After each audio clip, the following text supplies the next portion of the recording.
Саламатсыздарма, құрметті студенттер. Бүгінгі сабағымыздың тақырыбы ЕГОВ мобил қосымшасы мобилді үкімет. Сабағымыздың мақсаты ЕГОВ мобил қосымшасы арқылы мүмкіндіктер мен қызметтерін алуды үйрену.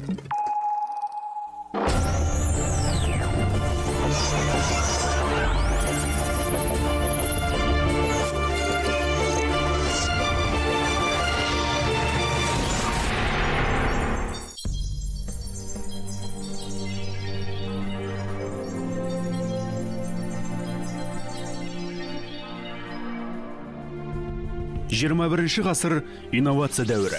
Демек, әлемдік даму додасында ой озықтар озат, жұтылмайды, бәсекеге төтеп береді. Ондайлардың сөзі өтімді, ісі өнімді. Жер бетіндегі техникалық һәм технологиялық төңкеріс ақпараттық коммуникация саласын дамытпай, жетістік жоқ екенін дәлелдей түсті. Президент биылғы халыққа жолдауында сын-қатерге қарсы соққы ретінде цифрлық Қазақстан бағдарламасын ұсынды. Қазақстан Республикасының президенті айтқандай, сіздер мен біздер заманауи әдіс-тәсілдерге көшуіміз керек. Соның ішінде медицина саласы да күннен күнге қарқынды дамып келе жатыр. Цифрландыруға аяқ басып, біз бірталай нәтижелерге ие болып жатырмыз. Информатика ақпаратты сақтау, алу, түрлендіру және де жеткізу заңдылықтарын зерттейтін ғылым саласы. 21-ші ғасыр инновациялық даму кезеңдеріне есептеледі. Қазіргі заманда ой-шұқырлар қалған мемлекеттердің артқа қалатын кезеңі. Яғни цифрлық қолтаңбалар қазіргі кезде бүкіл әлемнің дамуына жағдай жасап отыр.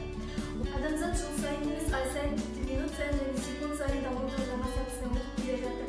Жаңа технологиялық даму дегеніміз адамның бұрын-соңды басып көрмеген сиқырлы әлемнің негізгі есігі болып табылады. Робототехниканың пайдасы өте көп. Ол көптеген салаларды қамтиды. Мысалға, физика, химия, математика, бағдарламалау. Сондықтан сол салаларды зерттеуді талап етеді. Екі дәуір түйіскен өзара шақта біз, қазақстандықтар, соның ішінде жас ұрпақ, елбасымыздың жолдауына орай түрлі идеялар мен айтылған ұсыныстарды орындау, тарихта өз есімімізді қалдыру. Біз өзіміздің басты мәліметтерге басып, яғни халыққа қызмет көрсету орталығына бармай-ақ электронды кезекті бұрандауға болады. Және жеке тұлғаның жылжымайтын мүліктің болмауы туралы анықтама. Көбіне осы анықтамаларды сұрайды. Яғни қол жетімді үйде отырып осы анықтамаларды ЕГОВ мобил қосымшасы арқылы алуға болады.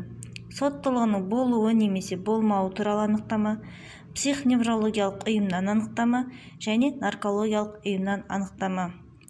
Төменгі бөлігінде барлық қызметтер басқан кезде, мына жерде санаттардың қандай санаттар түрлері бар, сол туралы көрсетілген.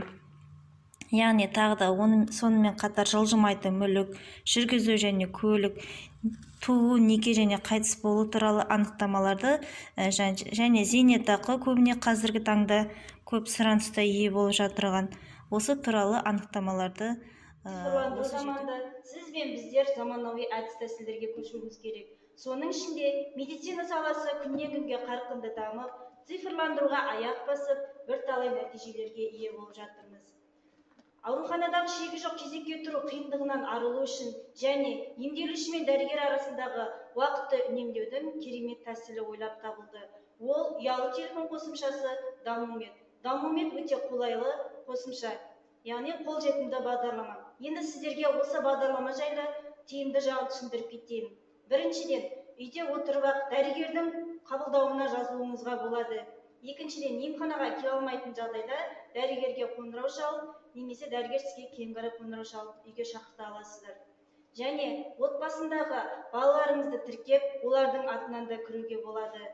Еңбекке жарамсыздық парағын қарай аласыздар және анализ тапсырсаңыз, қорытындысында қарай аласыздар. Енді сіздерге кейбір жағдайда біз дәрігердің жазуына түсінбей жатамыз. Сондықтан бұл бағдарлама өте ыңғайлы, өйткені сіздің дәріңіз осы бағдарламада тұрады.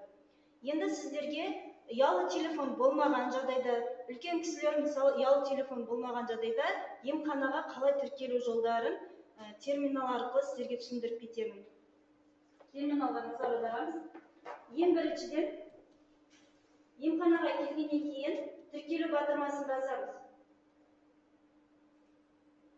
Және төлқұжат шарт арқылы ЖСН номерді тереміз.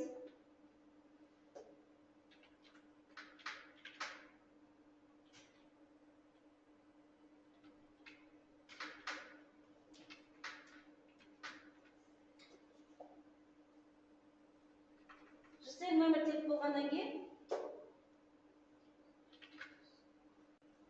мекеменің, яғни емхананың атауын және дәрігердің аты жөнін таңдаймыз.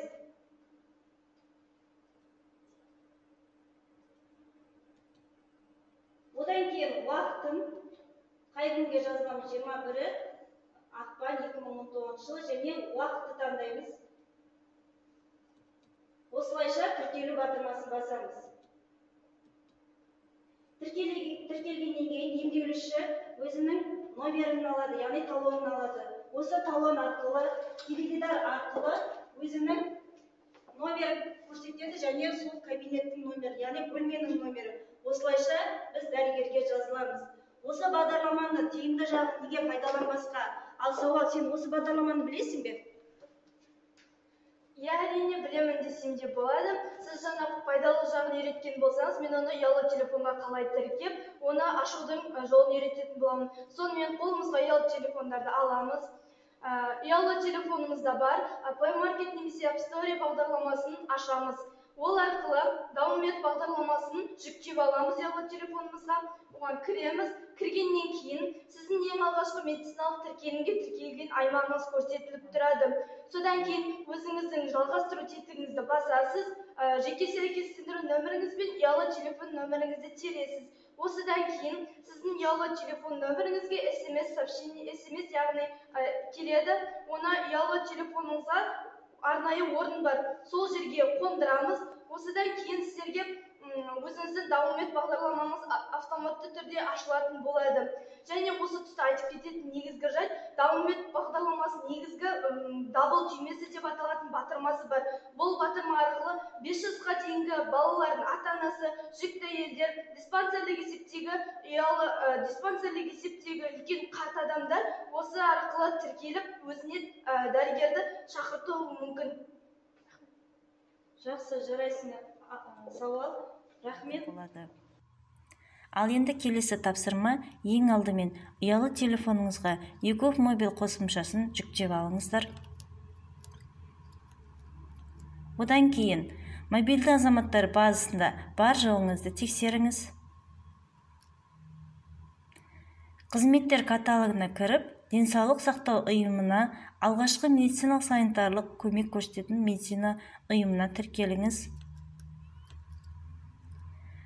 Келесі тапсырма, халыққа қызмет көрсету орталығына электронды қызмет кезекті брондау, жеке тұлғаның жылжымайтын мүліктің болуы болмауы туралы анықтама беру, соттылығының болуы немесе болмауы туралы анықтама, психоневрологиялық ұйымнан анықтама және наркологиялық ұйымнан анықтаманы аламыз.